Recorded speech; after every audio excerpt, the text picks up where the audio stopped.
मुख्यमंत्री देवेंद्र फडणवीस, अजित पवार, नवाब मलिक यांच्यासह अनेक दिग्गज नेत्यांनी बीड नगर परिषदेसाठी सभा घेतल्या।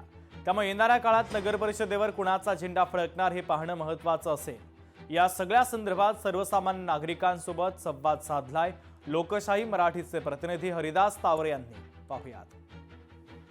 सर्वसामान्य नागरिक या ठिकाणी माझ्यासोबत आहेत, आपण त्यांच्याशी बातचीत करू।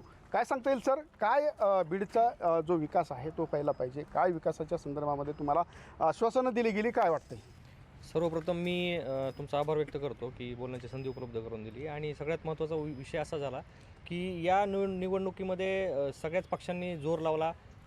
जे मूलभूत सुविधा होत्या, रस्ते, नाली, लाईट्स असू द्या किंवा शैक्षणिक सुविधा असू द्या, ह्या सगळ्यांवर प्रत्येकजण बोलले। पण बेसिकली मागच्या 35-40 वर्षामध्ये तो विकास आपल्याला एकदम दिसला का, रस्त्यावर दिसला का, ऑन पेपर दिसला का, हे खूप महत्त्वाचं आपल्याला बघितलं जाईल। निश्चित आताच आमच्या सहकार्याने सांगितल्याप्रमाणे की जे तिजोरीचा मालक आहे आदरणीय फडणवीस साहेब मुख्यमंत्री आहेत, महाराष्ट्राचा प्रथम नागरिक आहेत, नक्कीच त्यांची सगळी या ठिकाणी या नगरपालिकेला मला तर वाटतं की पहिल्यांदाच त्यांची स्वतः सभा झालेली आहे। त्यामुळे विशेष त्यांचं लक्ष या बीड शहरावर राहील। तसेच अजितदादा पालकमंत्री आहेत, म्हणजे तिजोरीचा मालकच या ठिकाणी बीडमध्ये येऊन गेल्यामुळं अनेक विकासाचे मुद्दे त्यांच्या कानावर गेलेले आहेत।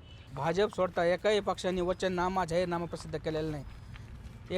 एकमेव पक्ष आहे भाजप नगरपालिकेमध्ये ज्यांनी वचननामा जाहीरनामा प्रसिद्ध केला आहे। त्यासाठी स्वतः देवेंद्र फडणवीसजी, पंकजताई मुंडे यांनी स्वतः शब्द दिलेत की याचं पालकत्व घ्यायची जिम्मेदारी आमची।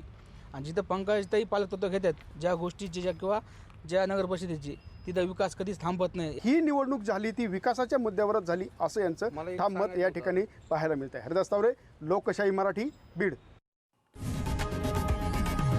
लोकशाही मराठी, ऐका, पहा, जागरूक रहा।